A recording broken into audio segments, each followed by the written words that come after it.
Your ability to please God is determined on how you can displease man. So displease that child for a second and please God, and let them learn that life has different feelings and has trials and tribulations in them. So now we know who's controlling us.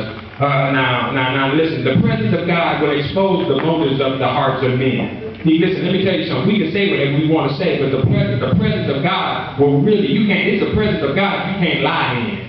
That's why when Gabriel came, he said, listen, I come from the presence of God. You can believe me, when he came to Mary and said, Hail Mary, you're going to be pregnant. You're going to have the King of Kings and the Lord of Lords. She said, me? I've never even known a man. He said, look here, Mary, my name is Gabriel, and I come from the presence of God. And the presence I come from, I can't lie out of. And I'm telling you, you need to listen from the presence I'm talking from.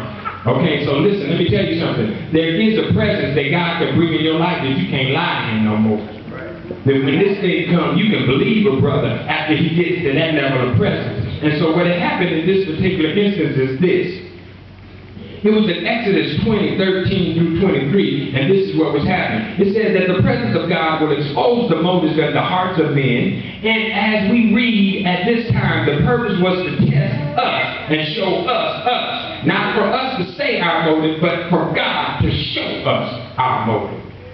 Because see, most of the time we can say we're going to do things, and then the test comes and we do something totally different. So the presence of God had just came at this time to show them. Now this is what happened. In 13, God said this, and thou shalt not murder. 14, thou shalt not commit adultery. 15, thou shalt not steal. 16, and thou shalt not bear false witness against their neighbor. 17, and you shall not covet your neighbor's house, or your neighbor's wife, or your neighbor's ass, that's his donkey, or anything that is your neighbor's. Okay, now all the people perceive the thunderings. Listen.